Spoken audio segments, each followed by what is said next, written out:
제주도의 대한대출 플랫폼에 대해 시중은행은 카카오, 네이버, 토스 등 빅테크 플랫폼에서 대한대출 서비스가 이루어질 경우 이들의 종속될 가능성이 크다고 판단해 참여를 유보하고 있는 상황에 대한 의견을 물었습니다.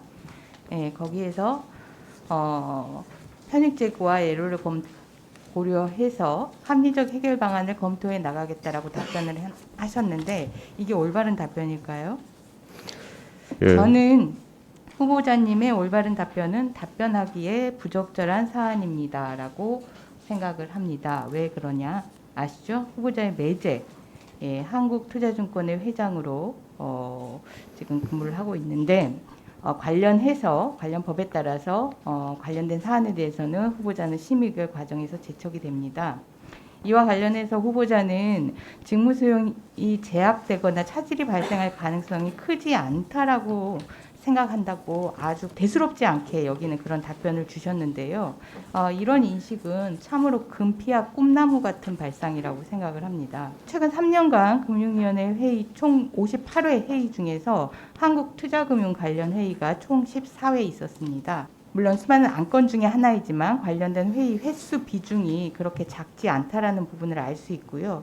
그리고 매제가 회장으로 있는 한국투자금융지주 회사만 문제되는 것이 아니라 이 회사가 지분을 소유하고 있는 회사까지 당연히 문제가 되겠죠. 지금 현재 카카오뱅크 지분을 4.65% 취득하고 있고 그 자회사도 당연히 문제가 되겠죠. 그 자회사 역시 수많은 자회사 중에서도 또 한국투자밸류 자산운용이 카카오뱅크 지분을 26.97% 취득을 하고 있는 사안입니다. 그렇다면 이 카카오뱅크뿐만 아니라 카카오뱅크의 경쟁사 또 향후에 출연할 신규 경쟁사와 관련된 심의 의결에서도 후보자는 제척이 되겠지요. 실제 후보자가 금융위원회에 재직할 당시 카카오은행뿐만 아니라 경쟁사인 K뱅크 그리고 신규 경쟁사인 아이뱅크은행의 심의 의결에서 제척이 됐습니다.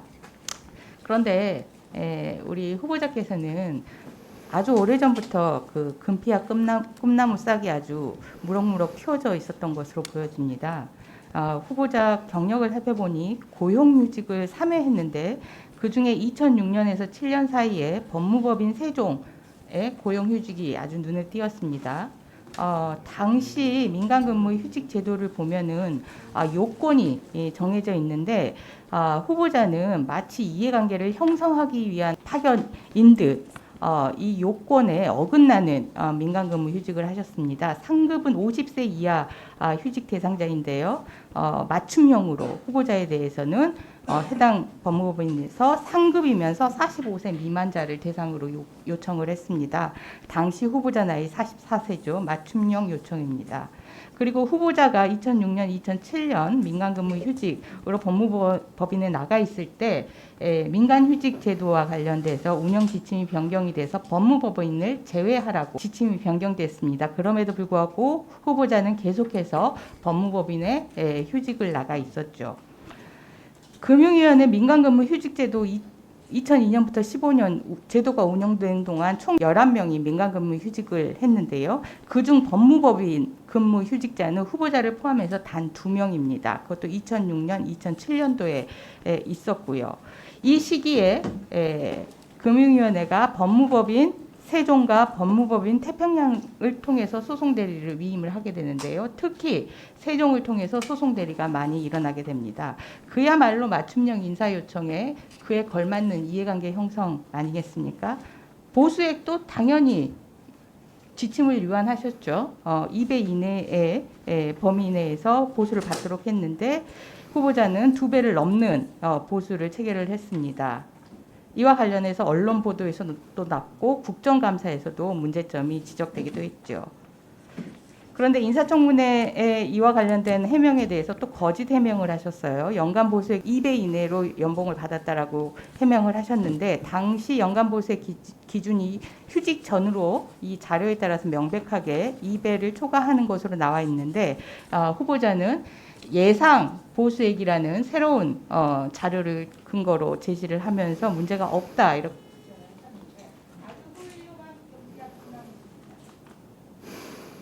네, 좀 답변을 드려도 되겠습니까?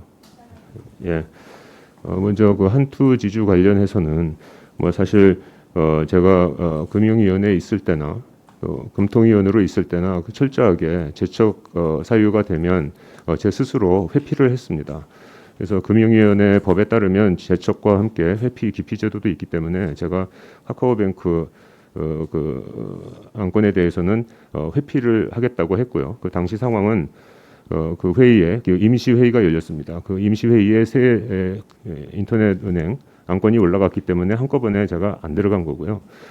보통은 금융위가 열리면 한 20-30건의 안건이 올라갑니다. 그러면 그 중에 한두 안건이 하나가 있으면 그 하나에 대해서만 제척이기 때문에 회의장에 그때만 잠깐 나갔다 오든지 하는 식으로 해서 회의 운영을 합니다. 그래서 제가 과거 5년 동안 최근 과거 5년 동안 안건이 한두 안건이 얼마나 되는지를 좀 파악해 보라고 했더니 전체 안건 2,200 몇십 건 중에 23건이 있었다고 합니다. 그러니까 전체 비율로 따지면 한 1% 정도 됩니다. 그래서 제가 그것 때문에 1% 한두 관련 안건에 참석 안 하는 것으로 업무에 크게 지장이 있을 것 같지는 않고요. 뭐 금융위원회 업무라는 것이 잘 아시는 대로 금융산업 발전이나 금융시장 안정 같은 큰 업무를 하고 있습니다. 그리고 법무법인 세종 관련해서는 그 당시에 제가 7,200만 원인가로 해서 그걸 중앙인사위원회하고 다 협의를 한 다음에 그 범위 내라고 해서 2배 범위 내라고 해서 그 액수로 연봉을 받기로 했었던 것이고요. 그 당시에 어떤 소송을 금융위원회에서 했었는지는 제가 잘 모르겠으나 제가 거기 가서 일하면서 뭐 일반적인 금융 업무에 대해서 뭐 강연 같은 걸 한다든지 그런 일을 했지 구체적인 무슨 사건에 대해서 제가 개입하거나 그런 적이 한 번도 없었습니다. 예, 권은희 의원님 수고하셨습니다.